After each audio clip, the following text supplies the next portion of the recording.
This is the WGBH Forum Network. Hi, we're glad you could be here. It's a joy to be here tonight, and I would like to say a few words about the Institute and the program and the context in which Howard's kindly offered to write for us and to be here to speak. But I do want to thank Pat and the good people at the Cambridge Forum and the Harvard Bookstore, not just for being a gracious host, but for the lively and important work you've done for so long in stimulating authentic public conversation. So let me just take a few minutes. Pat said a few things about the Institute. Probably many of you have never heard of the Fetzer Institute. It's out in Michigan, and it's a private operating foundation that does support research, education, and service that explore the integral relationships of mind, body, spirit.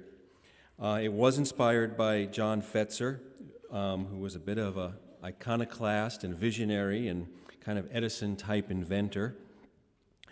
And our main work is to support folks in awakening into and serving spirit for the transformation of self and society. And when we talk about spirit, we're not talking about any denomination, but really talking about the universal ground of being that one could say is at the center of all spiritual paths.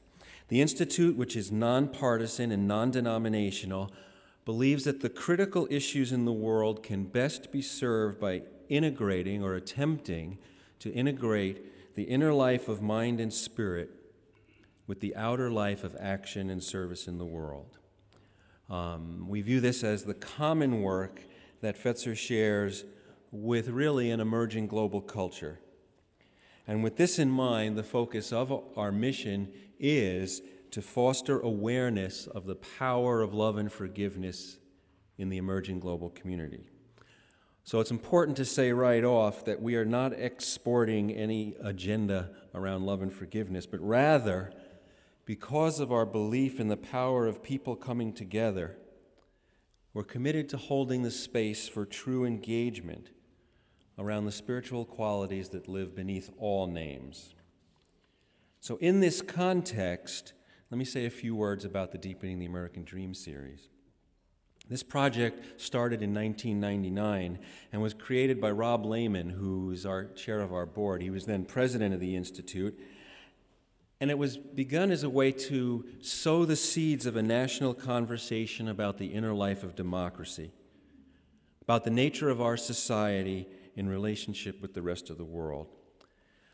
To date, we've published 12 original essays and have given away close to 60,000 copies to a wide range of leaders and citizens all around the country, including members of Congress, therapists, spiritual healers, and interfaith communities in America and around the world.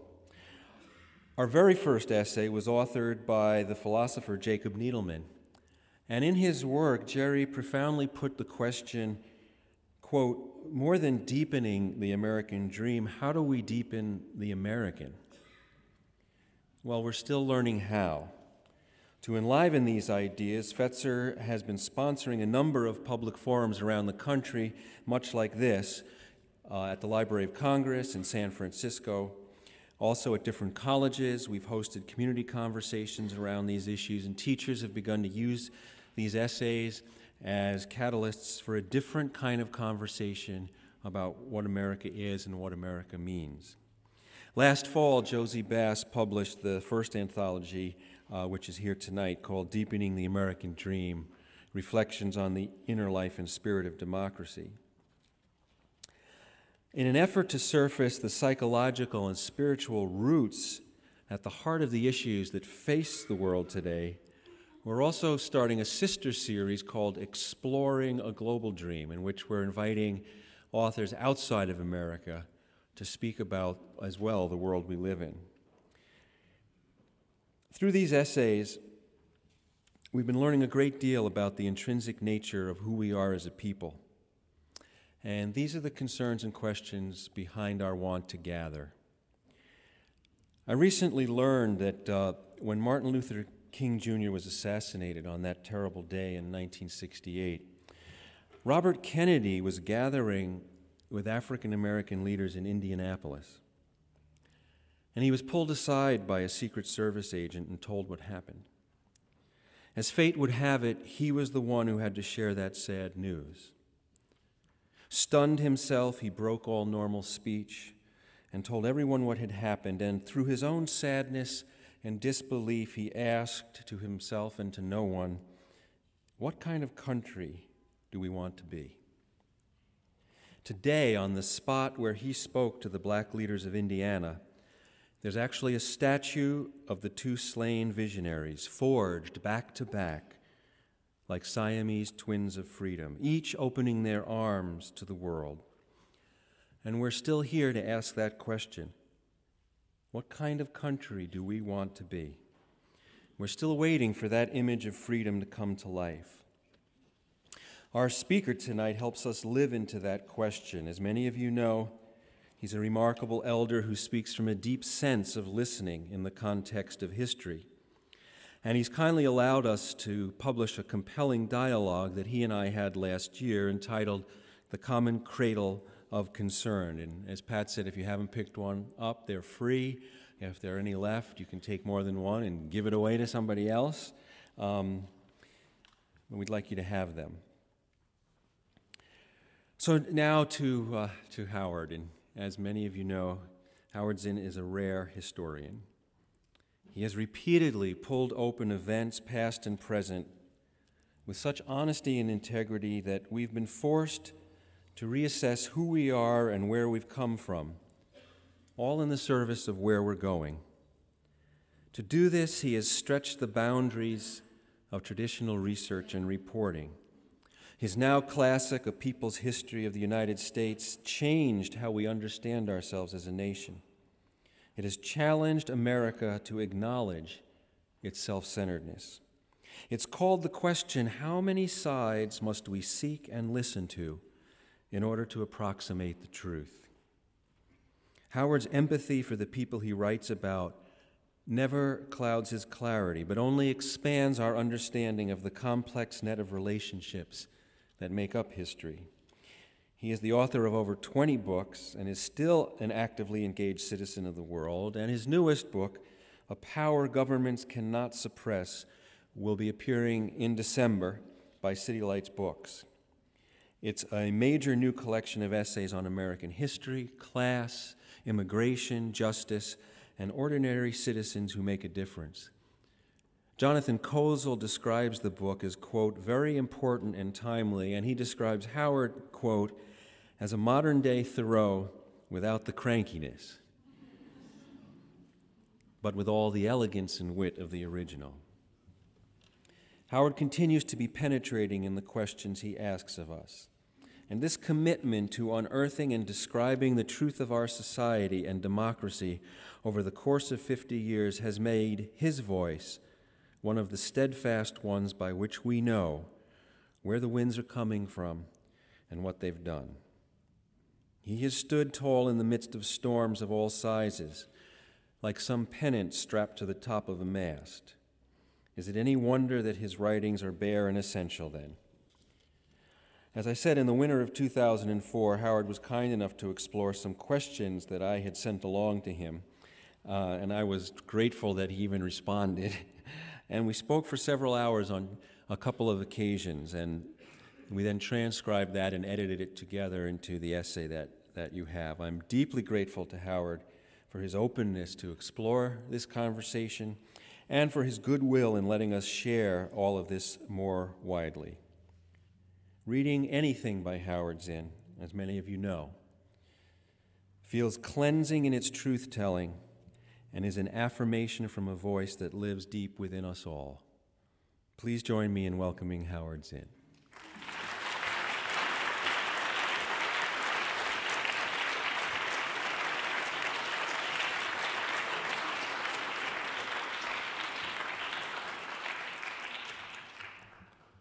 Thank you, Mark.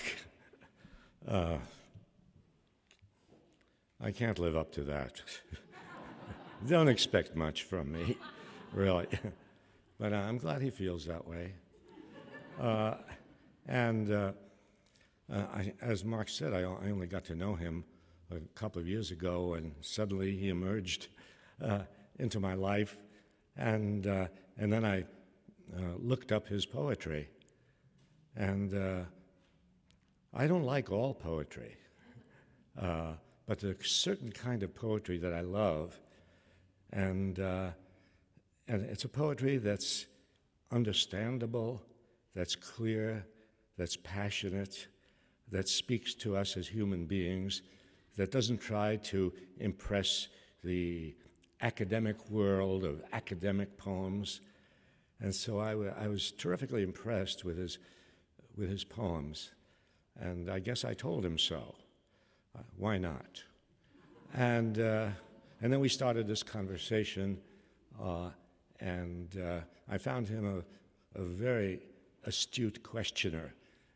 In fact, I wasn't accustomed to a questioner like him, because he was drawing me into a part of consciousness that I had probably ignored too much, because here I was dealing with history and dealing with politics and dealing with political issues and so on, and he was going beyond that, not forgetting that, not ignoring that, but going beyond that, and talking about the deepest needs of human beings, talking about it in a way that didn't translate into, we must do this tomorrow, or we must do this next week, but that was translatable into an approach to life, to society, which was very, very helpful to me in broadening my outlook and making me realize that it isn't enough to address the hard, logical arguments of politics and history. It's a good thing to do, and I like to do it. But it wasn't enough to do that, because most people in this country and elsewhere are not necessarily people who will respond to these hard political arguments, but they will respond to human feelings. They will respond to something existential and something profound that touches all human beings, and which then connects with the things that are going on today. So I've been very grateful to him for his poetry, and when he asked me to carry on this conversation with him, of course, I couldn't say no. And so I want to thank him for that. I want to thank the Cambridge Forum and Pat for, I listened to Pat before talking to a reporter for the Howard Crimson, explaining what this is all about, and wow, she was so good. I didn't know what I would have said. But the Cambridge Forum has done good work for years, here and in other places. And I want to thank the Harvard Bookstore, because the Harvard Bookstore is, one of those bookstores, well, let's put it this way. It's one of those bookstores that will carry my books. I mean, how can I resist praising the Harvard Bookstore? But carry other books too, I must say, and wonderful books. All you have to do is walk into the Harvard Bookstore and look around, and it's hard to get out of there, because it's a feast of ideas and literature.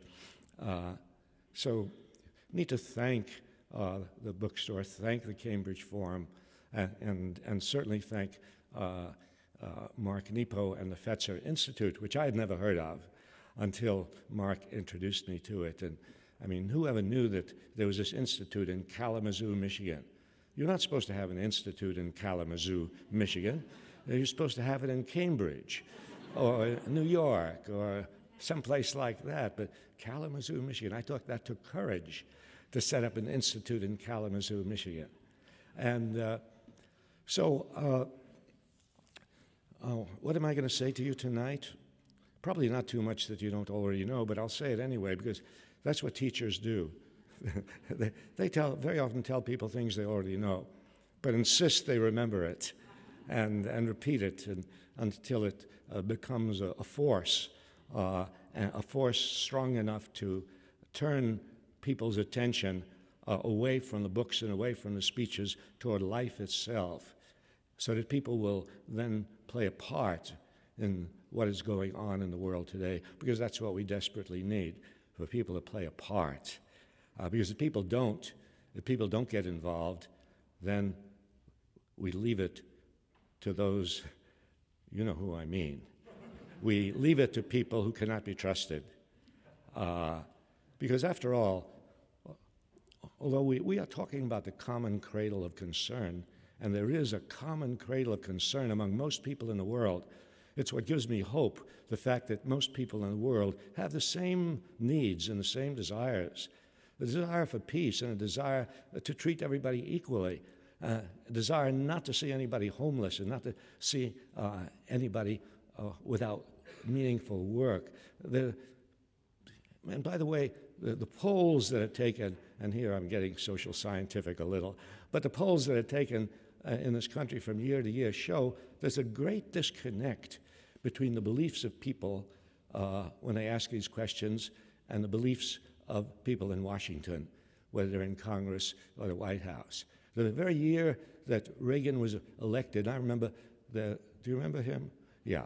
The very year that he was elected, I remember there was a headline in the New York Times, sweep for Reagan and his ideas. And then there was a story buried on page 23. It's always page 23. A story in which they did a public opinion poll on where people stood on the various issues.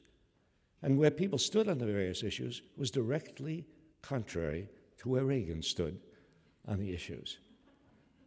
But here's a problem we face, that we don't really have a democratic structure in this country where there's a connection between what people feel and what people want and the policies that come out of Washington. Now, we like to think of ourselves as a democracy, and sure, we are more democratic than a lot of places in the world, but we are a long way from a real democracy.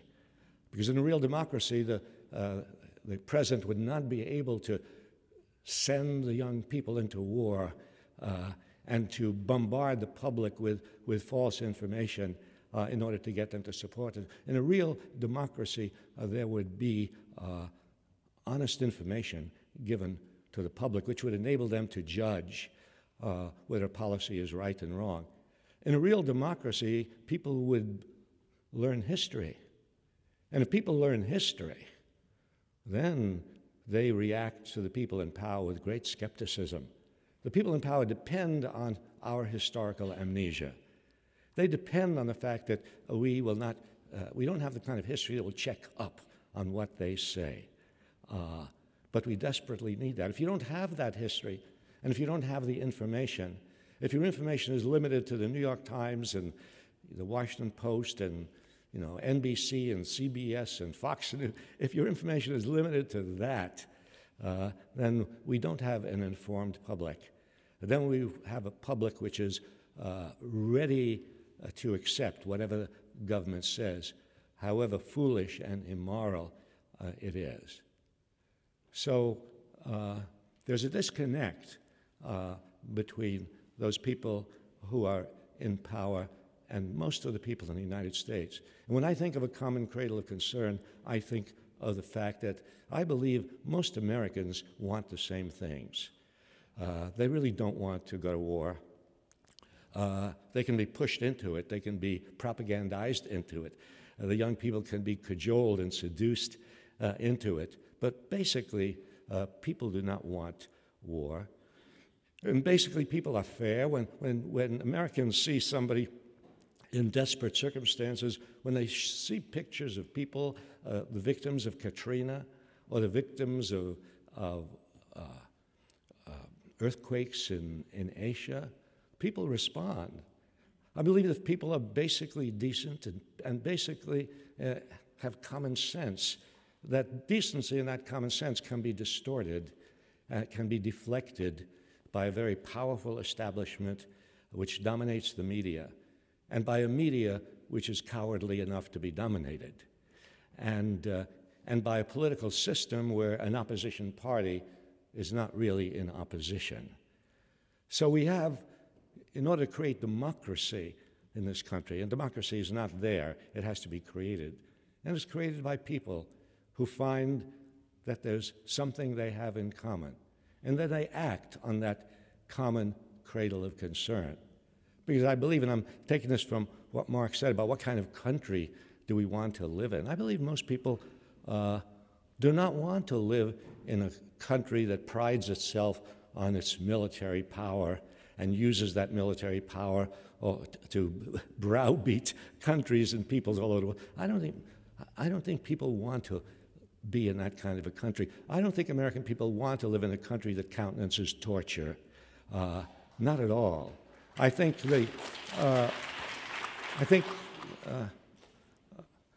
there's something that, yes, we have in common.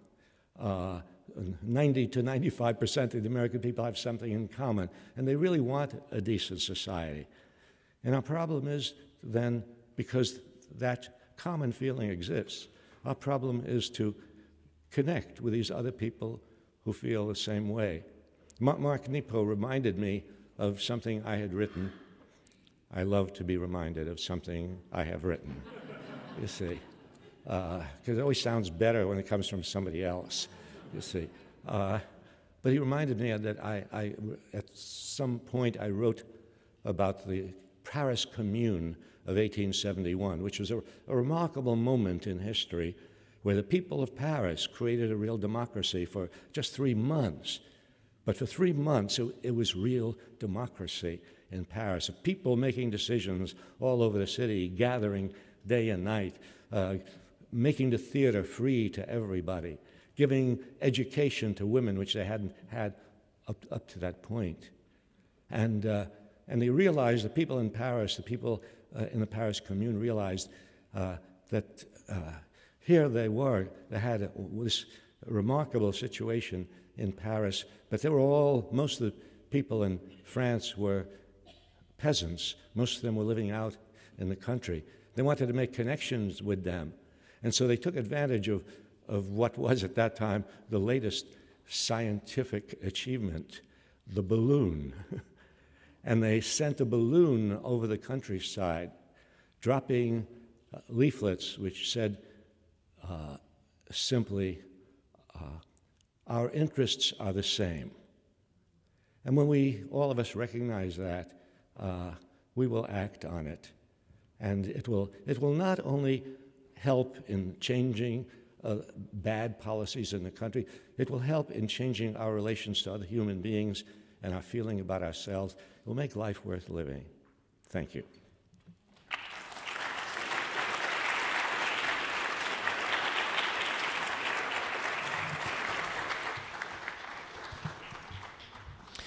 Thank you, Howard. Now we'd like to just kind of, it's going to be rings of conversation here.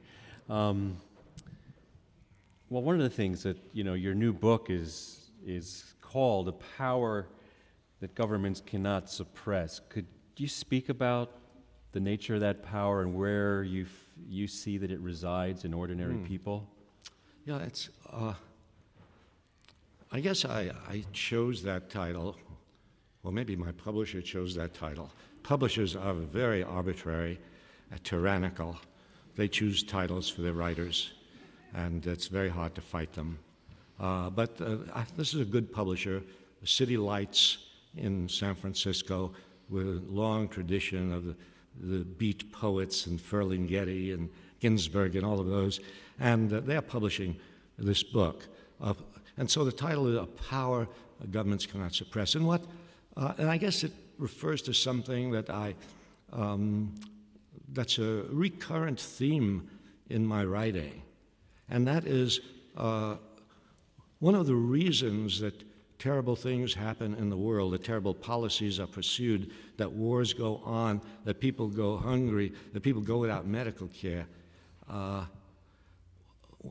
One of the reasons for this is that people have no sense of their own power. They feel helpless. They feel, those are the people in the government, they have the power. The corporations, they have the money, they have the power. And who are we? No, we don't have the power. And I, both on the basis of studying history and on the basis of my own experiences in social movements, I understood that powerless people can create a power which the ordinary holders of power cannot suppress. I mean, I lived in the South for 7 years and participated in the movement and the movement against racial segregation. And black people were powerless. At least that's the way it seemed. I mean, it was a white-controlled society. Every office was held by whites. All policemen were white. And how are blacks going to do something about this? But they began to make little forays into the system of segregation. They began to push against it. And then there was the Montgomery bus boycott. And then there were sit-ins. And then there were freedom rides. And suddenly it appeared that when the black people of the South got together, even without money and without the police on their side, when they got together in large numbers and when they persisted and took risks and they engaged in the kind of actions of civil disobedience that drew the attention of the country and of the world, then suddenly they had power. And then the South changed in a way that nobody expected it to change. And those of us here who have been participating in social movements know that we have seen that. You can easily forget it. You can forget that in the Vietnam War, that the people who were against the war felt powerless. I mean, they're just going to go on, and they're going to carry on this war. What could we do? But the anti-war movement grew and grew and grew until it reached a large part of the population, until it reached the soldiers in the field, until it became difficult for the government to carry on the war. And then suddenly the ratio of power changed. I'll just say one more thing about that, and that is that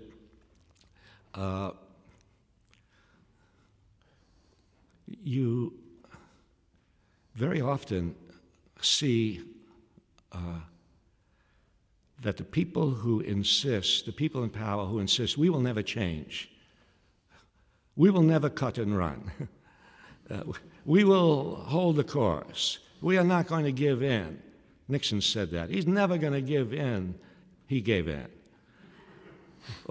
George Wallace, the segregationist in the South, spoke to a huge audience in Birmingham, Alabama, and he said, thundered to them, segregation now, segregation tomorrow, segregation forever. A few years after that, when blacks began to vote because they had demonstrated and demonstrated and demonstrated and finally got voting legislation through Congress, several years later, Wallace changed his tune and began going around in the black neighborhoods hoping that they would vote for him. You probably know that there are these very confident statements by people in power that they will never change, but they do.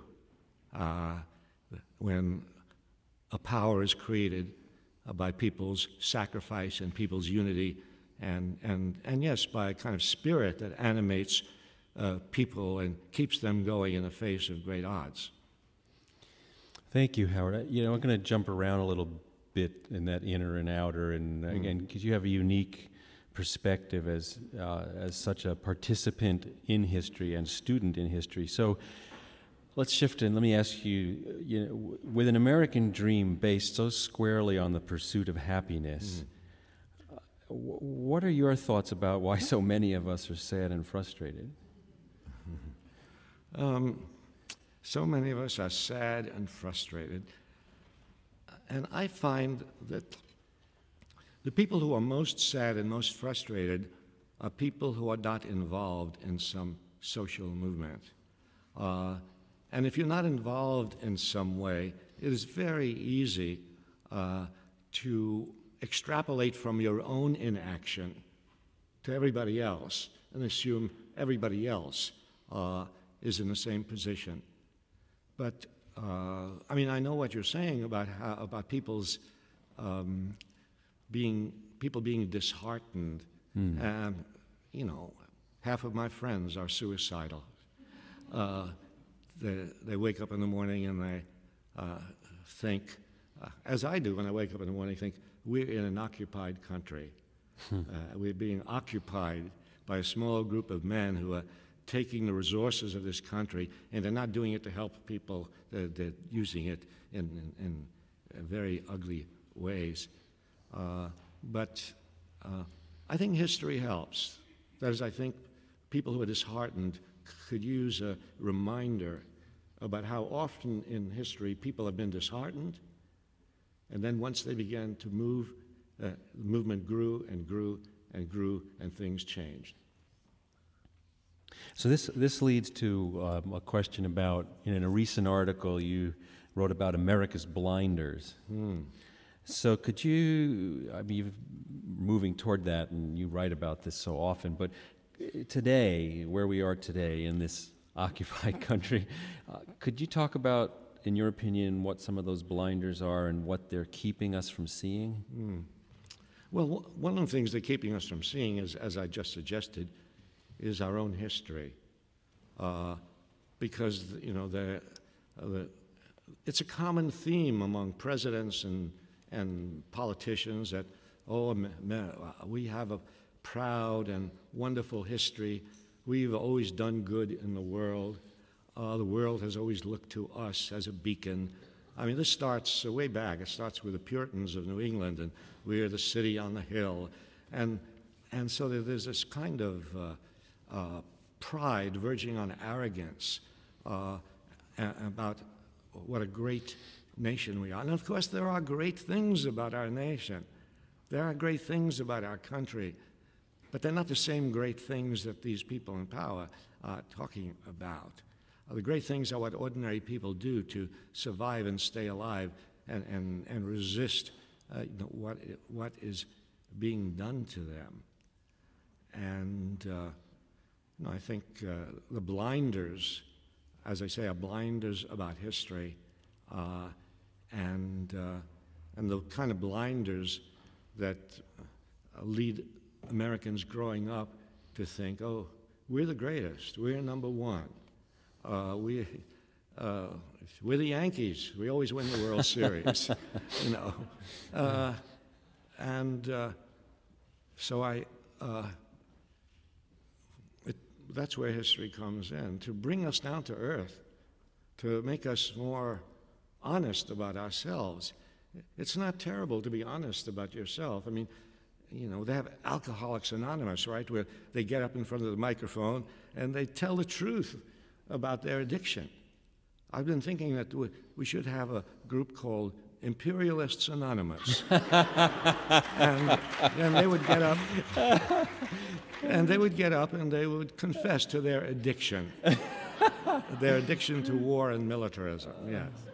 Well, that's wonderful. And so, in light of that, let me, because there's a lot of stuff today, of course, and a lot of banter back and forth about patriotism, and I suppose in every generation that recycles. But from your long view of history and the kind of things you've been alluding to, with the blinders off, how would you define what it means to be truly patriotic?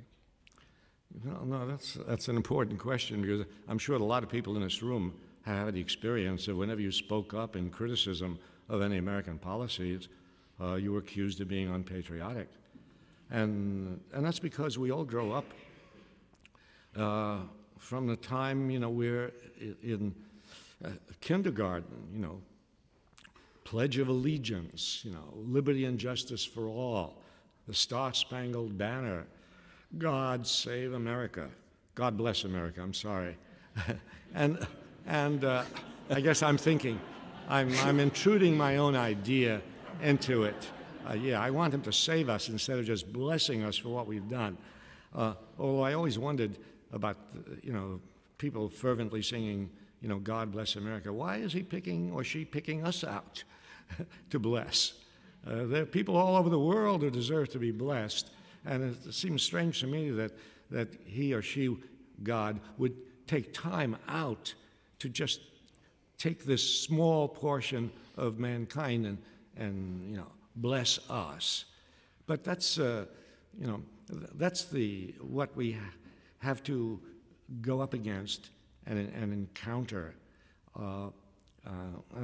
Those are the blinders, and as I say, I think an honest look at our history, an honest look at our policies, would remove those blinders. Who would you offer, or what comes to mind of people, either individuals, known or ordinary, or groups of people that you would consider inspiring citizens? Either past or present, past or present. Oh, the kind of people who I admire and embrace. Before I do that, I just realized I did not answer your question. And you were very kind enough not to say you didn't answer my question. You say, like, what is my idea of patriotism? And my idea of patriotism goes back to the Declaration of Independence, that governments are artificial creations set up in order to ensure an equal right of everybody to life, liberty, and the pursuit of happiness. And according to the Declaration of Independence, when governments become destructive of those ends, it is the right of the people to alter or abolish the government. Now, that's the Declaration of Independence. That's, they don't pay a lot of attention to those words.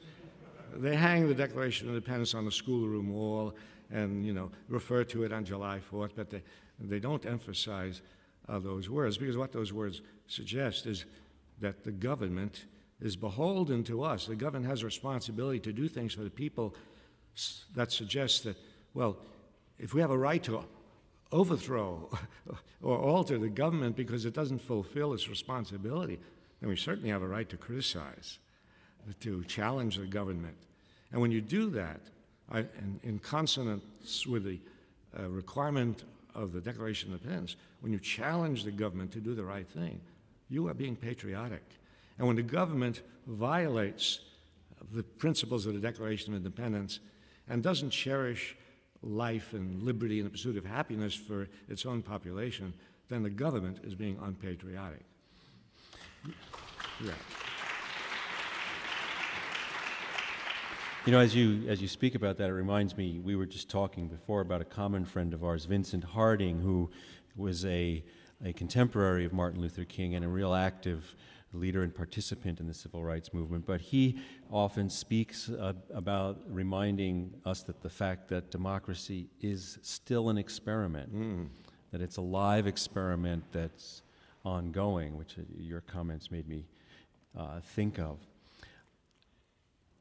So from your experience as a historian and as a participant in movements, if you had to identify one or two things that we need to accept about ourselves as a nation so we don't repeat them, what might those look like? By the way, here's another instance in which I ignored your last question. And well, it's working, so we can just keep doing it. Yeah. I will always be one question behind. You say, let's get used to that. But but I thought it was an important question, and that is, who are the people in the United States or in American history that you look up to? And it's an important question because young people who go to school are presented with heroes for them to emulate. And who are those heroes generally? Those heroes are presidents and industrialists and generals, military heroes. The heroes are Andrew Jackson, who was a racist and Indian hater. The heroes are Theodore Roosevelt, who loved war and approved massacres that took place in the Philippines. Or Woodrow Wilson, whom they claim is an idealist, always, that's the word, always attached to Wilson. And they forget, or want to forget, that Wilson sent naval vessels to bombard the Mexican coast. He sent an army of occupation into Haiti, another army of occupation into the Dominican Republic, and he brought this country into that slaughterhouse of World War I. So, these are the heroes. And my hero, and sometimes people say to me, well, we must have heroes. And, like I remember a guy who in the quincentennial of year of Columbus, 1492, 1992, there's a forum in New Jersey about Columbus, and I was on it, and then the chairman of the New Jersey Committee for the Celebration of Columbus was on it, and of course we differed. But at the end of it, he came over after, we were talking privately. He said to me, "But you don't understand. So we Italian Americans, we need our heroes." I said, "I know that. How about Joe DiMaggio? How about Sacco and Vanzetti? They're wonderful heroes. Instead of Theodore Roosevelt, how about Mark Twain, who denounced Roosevelt for supporting massacres in the Philippines? Instead of Woodrow Wilson, how about Helen Keller, who spoke up against war? I mean, our history is full of marvelous people who stood up for peace and justice." Yeah, thank you. This is working just fine, so if you're one behind, it's great. So to just reframe the last one, from your point of view as a historian, if there's one or two things that we need to accept about ourselves as a nation so as not to repeat them, what comes to mind to you? I think what we have to accept is that we are people like other people in the world. That if this was a really good world, we would not have national boundaries. We would not have passports and visas and immigration quotas. The people of the world would be our brothers and sisters. The children of the world would be our children. If we understood this, then we could not go to war. Because then if we went to war, the children we kill would be our children. So I think that's, it's obviously a big step in changing our thinking, but I think it's an absolutely essential step. Because if you begin to think of yourself as special and of people elsewhere, people on the other side of the river, on the other side of the ocean, on the other side of the national boundary, as being somehow not as worthy as you are, that the children of Hiroshima do not deserve to live the way the children of ours? No. That whole idea has to be discarded, and I think it's so important for us to start thinking of the human race as one, yes. Yeah, thank you. Thank you. So I'm going to ask just a couple more questions, and then we'll open it up for you folks to ask questions if you'd like.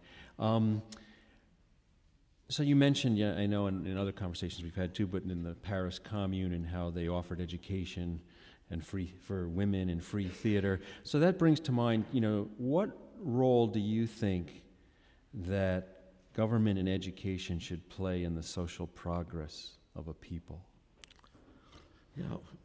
Well, the government has great resources, and if we had a government that cared about it, if we had a government that was responsive to us, that government would use its resources to encourage the arts, to encourage theater and music and poetry.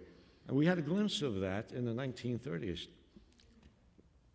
That's a kind of lost episode in American history, although some of you may know about it.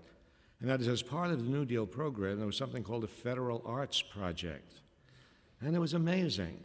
And the government was taking all these unemployed artists, whether they were people in theater or in music, and the government was paying them wages, not a lot, but enough to keep them going. And as a result, hundreds and hundreds of plays were put on all over the country. Hundreds and hundreds of murals were painted all over the country. Some of them are still visible in the post office walls around the country. It was a real flowering of culture. So our government doesn't do that. And by the way, governments in Western Europe spend far, far more per capita in subsidizing the arts than we do. I mean, we do a pittance. And that's something that I think people should keep in mind. We should ask for bold things. We should ask for what we think is right, even though it seems very far from what the government is prepared to do. And the arts, yes. Well, and as a poet, thank you. I was thinking of poets. No, really. I mean, if you're a child that says, "I want to be a poet," you know what the answer is. Oh, what? We live in a market system. What pays gets done. If there's no profit in it, it doesn't get done. But that's where society as a whole has a role to play. Even if something is not profitable, it should be done, and the government should use its resources for that. Well, thank you. There's two questions, and then we'll open things up here. So, at the heart of the American dream question, in your opinion, is the American dream something we need to reanimate or to awaken from? Awaken from? Well, that suggests that there are two kinds of American dreams. There's an American dream which we need to awaken from, which is a kind of distorted picture of what this country should be. And then there's a dream that we should aspire to, which is a very, very different approach and more difficult to work for, but which absolutely is essential. And the final question is more of a personal one. Is there a moment or an experience when you realized your call to be an historian? I like the way you put it, my call to be a historian, which gives a kind of spiritual lift to what I thought was a very mundane decision, you see. But I think my time in the South, my involvement in the Southern movement, and my realization that there's a very rich history of what ordinary people were doing in the South, ordinary black people were doing in the South, which was being lost. Now, sure, they were paying attention to the sit-ins and the freedom rides and Martin Luther King, but there's much, much more to that. And I think that started me thinking, when I began to write a people's history, that it was those hidden moments, those hidden actions of ordinary people that should be brought to the fore. Thank you very much. And thank you for this wonderful sharing this in front of and with everybody. So we'd like to open for questions, which we'll do for about 20 minutes. And please come to the microphone and... Professor Zinn, thank you. Would you care to comment on Alexis de Tocqueville, on his Democracy in America 150 years ago? Of course, you are well aware of this man, and I presume many other people are, his Democracy in America and his concerns about the perils of democracy for the U.S. in this great experiment we're in. Yeah, well, de Tocqueville had this, unusual opportunity to travel in this country in the 1830s and then to write this book, Democracy in America. And he was very perceptive about certain things. One of the things he was perceptive about was the materialism of Americans, the emphasis on money and profit and ambition and getting ahead. And he was struck by that. He also had things to say about slavery, and there were things he admired about the United States, and other things that he was sharply critical of. But he deserves to be reread. Thank you very much, Professor Zinn. I'm very pleased to hear you tonight for the first time, although I'm very familiar with your work.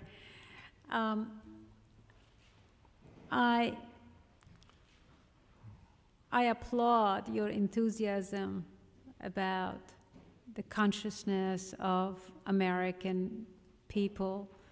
But the more I'm a foreigner, the more I live in this country, the more I realize that there is a tremendous amount of antagonism in this country towards people who live outside of the U.S. In particular, I'm thinking about the war in Iraq, which was supported by a large majority of Americans, and nowadays the possibility of another war against Iran, so which is more or less supported by the polls that we are seeing here and there.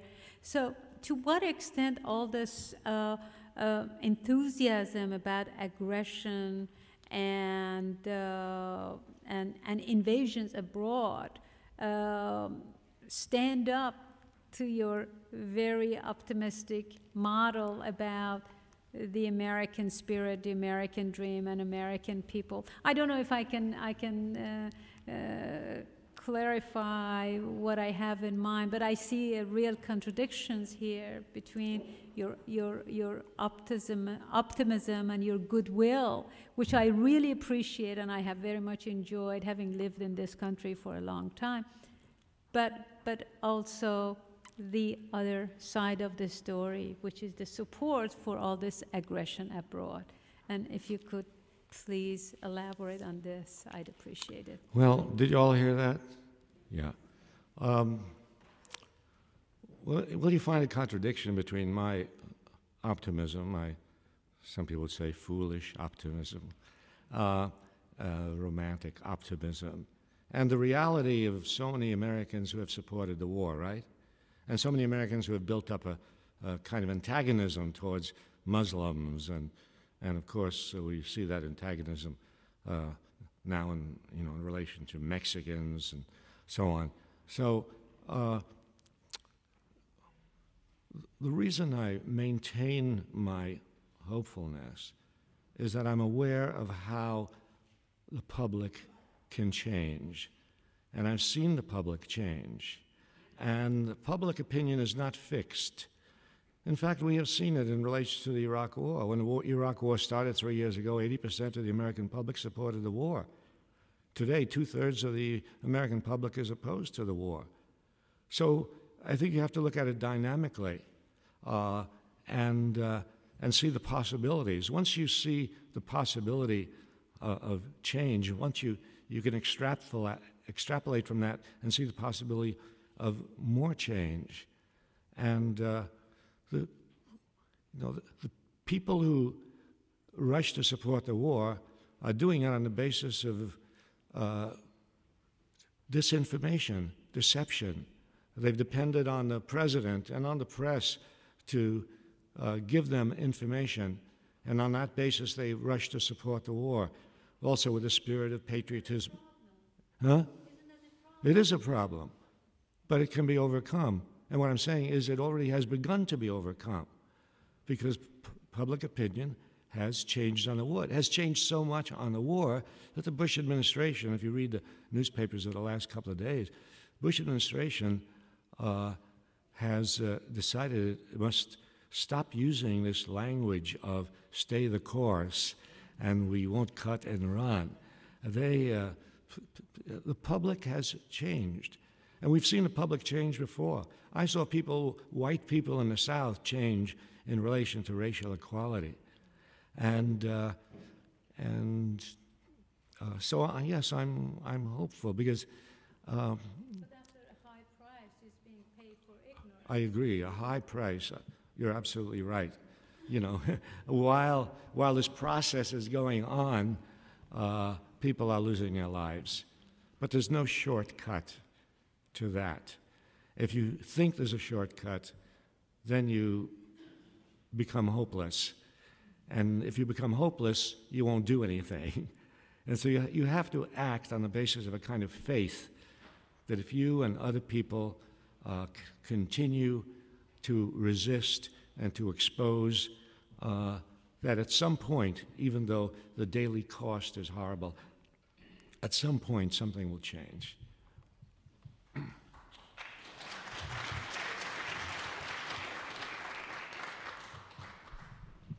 Hi, Professor Zinn. I'm interested in knowing what your opinion on how media has been used to shape history and to catalyst history and how you think it's being used today, both for good and ill. I'm thinking specifically of the images of protesters being hosed and dogs sicking on them, how that woke up middle America in a lot of ways, and bodies coming home from Vietnam woke up America in a lot of ways, and how it's so strictly controlled at this day and age, and what you think that's going to do for specifically for the war and for history as a whole. Yeah, as you were saying, and as I also said in support of what you're saying, the media is controlled by big business, by big money. Major television stations owned by wealthy corporations. And yet, the truth comes out despite that. If that truth didn't come out in some way, see, the thing about the United States is we do have information dominated by people with money and power. But there are just enough apertures, just enough openings, just enough flexibility for determined people to get the truth out. And that's what has begun to happen. In the Vietnam War, we had the same situation where the public was not really aware of what was happening in Vietnam. And so when the Vietnam War started, 2/3 of the American people supported the war. 3 years later, 2/3 of the American people opposed the war. And what happened in the meantime? The truth began filtering through, even into the major media, even though they came a year or 2 years late. The story of the My Lai massacre and the pictures appearing on television of what the Marines were doing to poor peasant families in Vietnam. So we use whatever we can to get the truth out. The internet is one way of doing it. And then we all have a responsibility. We all have a responsibility to spread the word. Write letters to your local newspaper. Call in on talk shows. Use every opportunity you have to create a different atmosphere. Thank you. Thank you. Mr. Zinn, I just wrote down what you said. Could you just speak a little closer to the yeah. microphone? Thank you. In one breath, you praise the government for this federal program for the artists in the 30s, and at the same time, you criticize the government. So government are the people. So when people go to war and they they feel that the war doesn't go well, they kind of change, and the government changes. So, and I also read on the cover of this book that these Paris Commune people were sending these balloons, that people are the same. But people are not the same, Mr. Zinn. People they are what? not the same. They are not similar. They say our interests are the same. They send a balloon. When I came to this country, this correlates with the slogan that competition, that makes this country great. If interests are the same, it gives birth to competition. People compete with each other. And in a process of competition, people are different. Some people get to the government, like even inherited, like one President Bush, another President Bush, it's inherited. Kind of like a monarchy. People like English Queen is not the same as many as her subjects. She is more educated. She has different kind of thinking about the world. And people, her subjects, want her to be a queen. It's reveration. Like they say, you be a queen. People agree with that. Same with the government. And I think that I also ran experiment, like grassroots experiment, trying to change things here in Boston area on the grassroots. And I failed miserably because the system is very strong.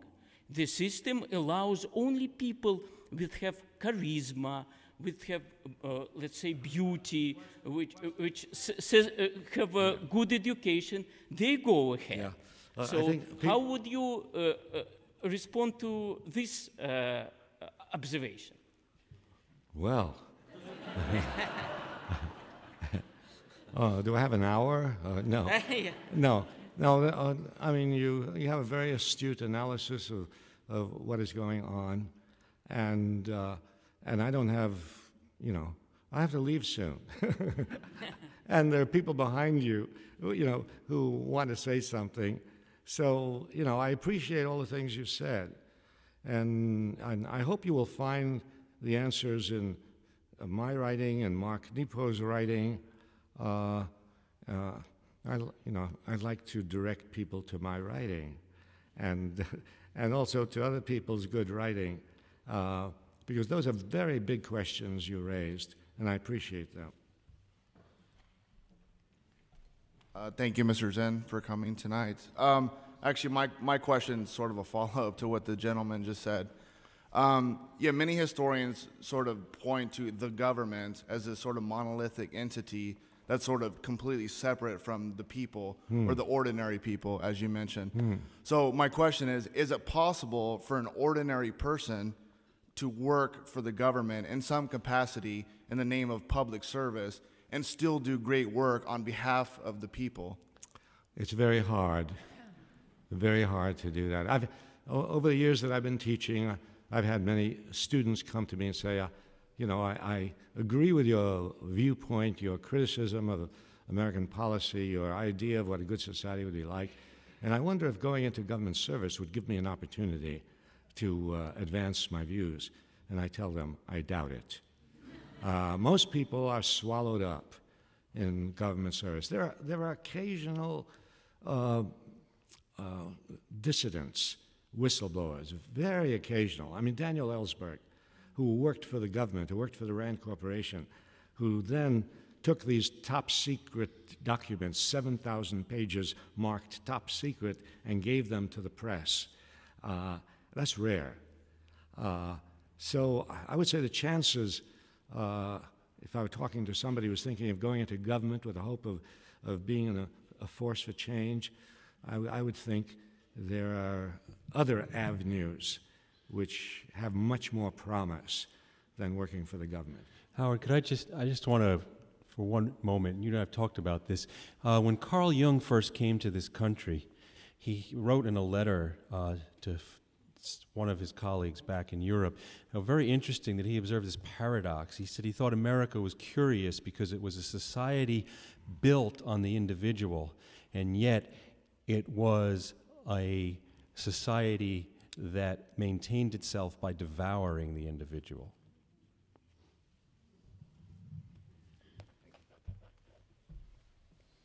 Thank you very much. I too am optimistic, but I have a question about the system of government, and especially the system of representation, which we call government. We continually participate in the electoral system, and what we get is something very different from what one might call representation. Our people who we elect to our legislative bodies are in no way answerable to us. They're answerable, rather, to our interests. And the separation between ourselves and our interest as conceived by the people we elect seems always to favor the American ideology of there's more where that came from. But we're no longer on the frontier. And we're no longer in a position to say there's more where that came from. And so what we get is increasing disparities of income. And these increasing disparity of income seems to be the driving machine which results in, I think, less than 5% of the world's population exploiting 25% of its resources.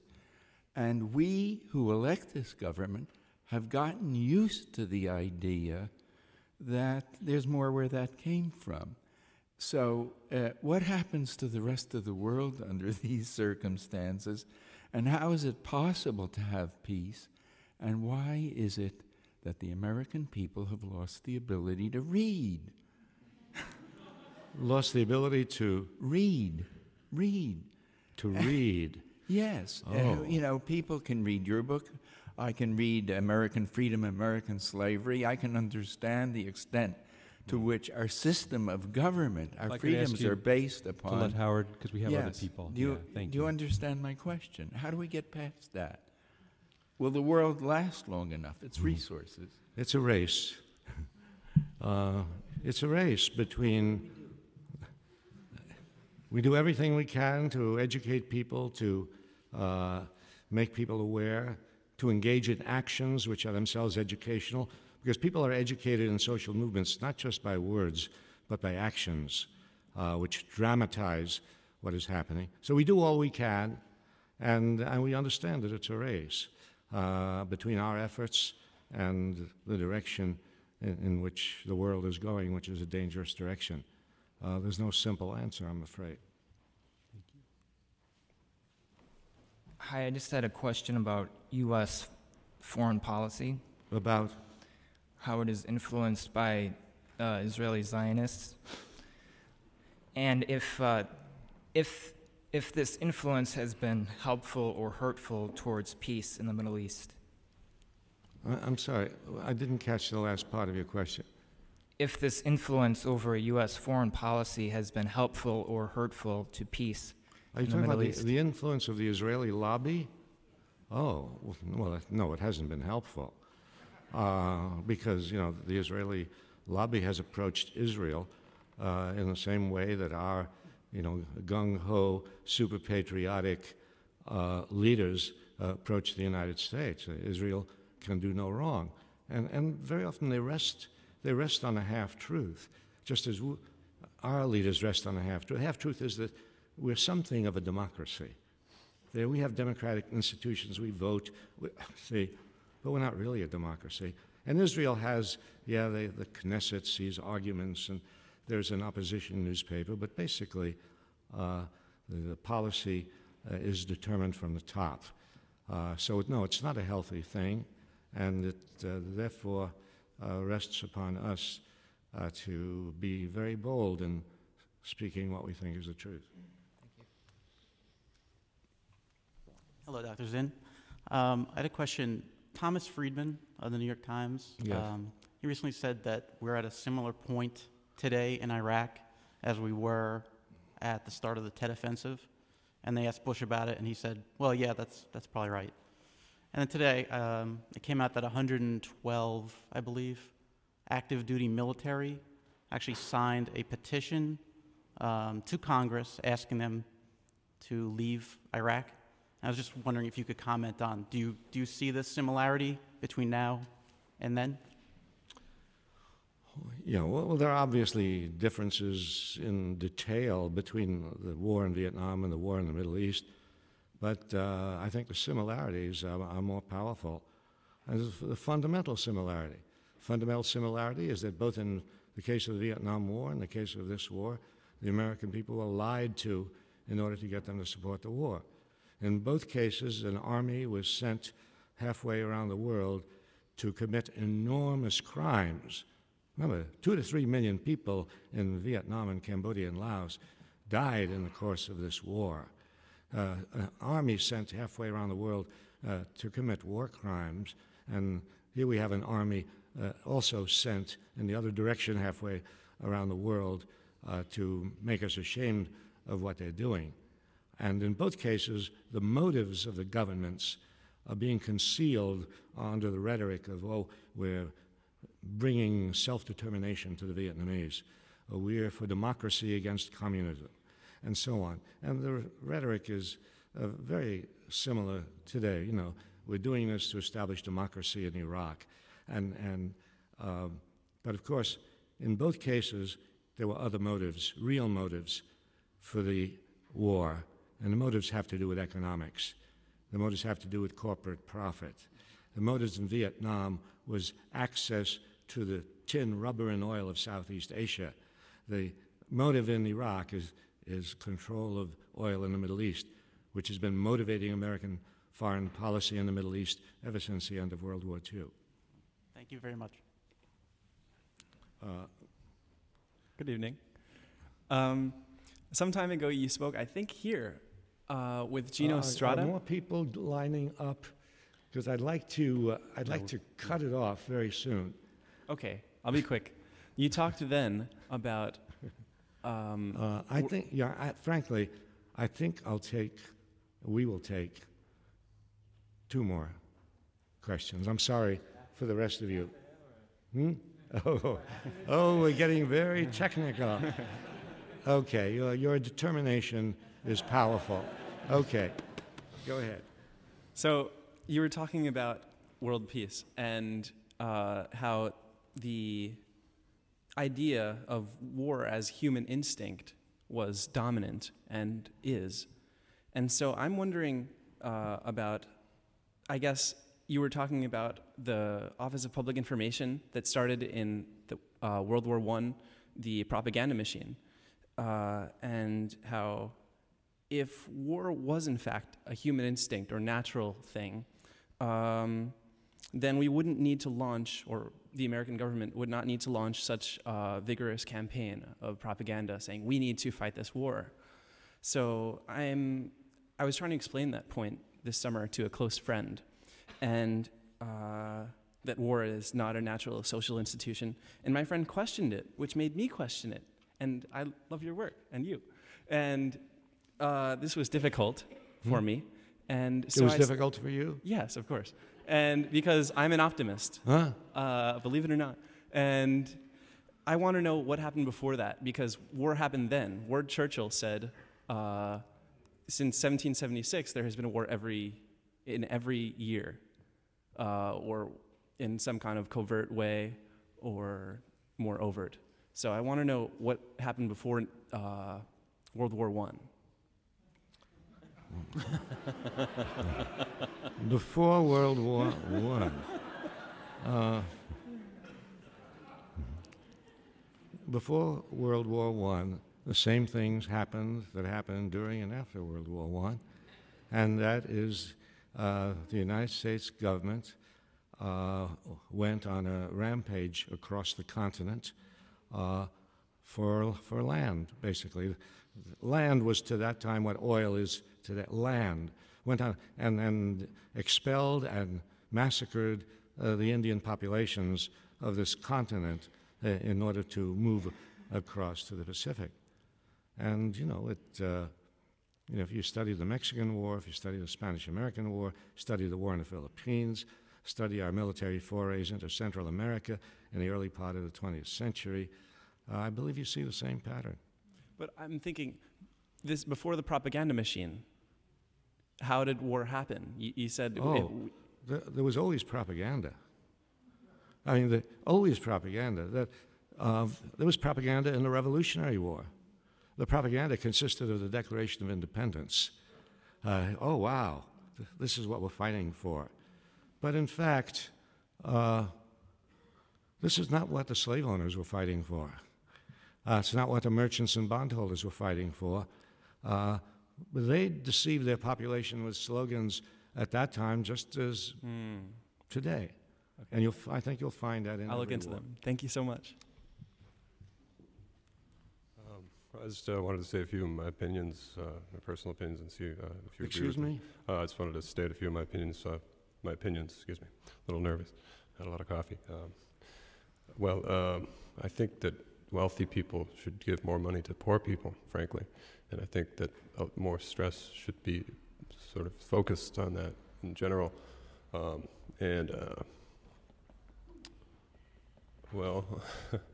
I've studied history myself, and I also think that there's a lot of obviousness into the truth and lies that are going on now. And I think it's more focusing on something like that, because that actually, I think, stops war, the even distribution of the wealth. And there's probably a few millionaires in this room, and if they were to drop $1,000 into one of the bums' cups outside, then they could benefit spiritually and also do something good for the world. And they might buy booze or drugs or whatever, but they would also buy some food, So I was wondering what you thought of that. You had a question? I don't know. It's a statement, right? It's a statement, I guess. But I'm asking, my question is, do you agree? I accept your statement. Okay. It's time that somebody made a statement instead of asking a question. Yes. Thank you. Okay. Thank you. Thank you.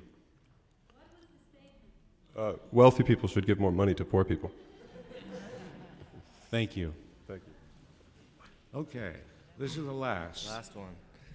Hi, Howard. All right, so let's just say for 1 minute that the society overthrows the government and, you know, uses the Declaration of Independence for its face value.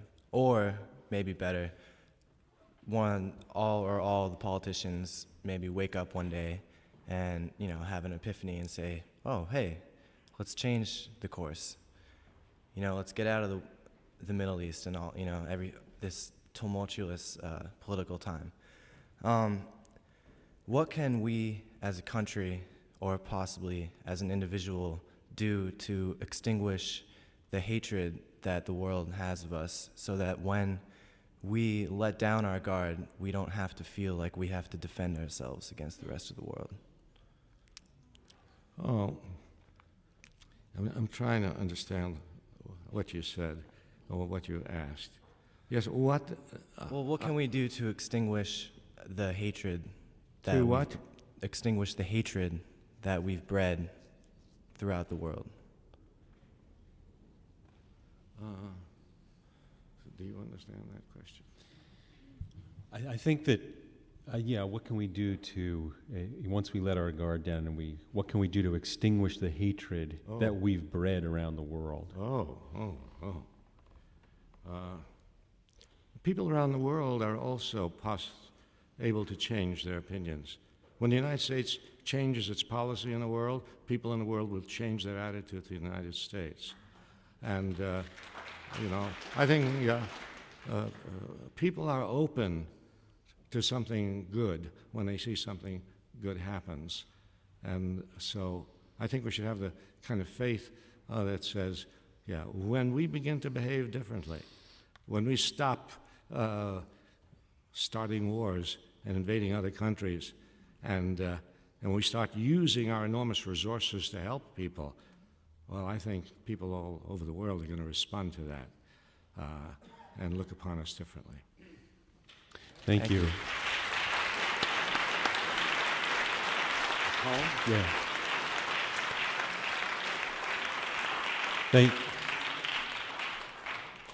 What, did you want to do something first? I'll say thank you, Howard Zinn, and thank you, Mark Nepo. Yeah.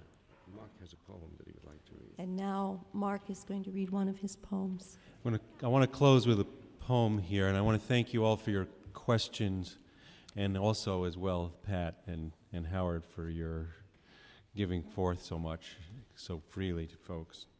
This is called Earth Prayer. Let us, when swimming with the stream, become the stream. Let us, when moving with the music, become the music. Let us, when rocking the wounded, become the suffering. Let us live for the grace beneath all we want. Let us see it in everything and everyone, till we admit to the mystery that when I look deep enough into you, I find me. And when you dare to hear my fear in the recess of your heart, you recognize it as your secret which you thought no one else knew. Oh, let us have the courage to hold each other when we break and worship what unfolds. Let us embrace that unexpected moment of unity as the atom of God. O nameless spirit that is not done with us, let us live without a net beyond the fear of death until the speck of peace we guard so well becomes the world.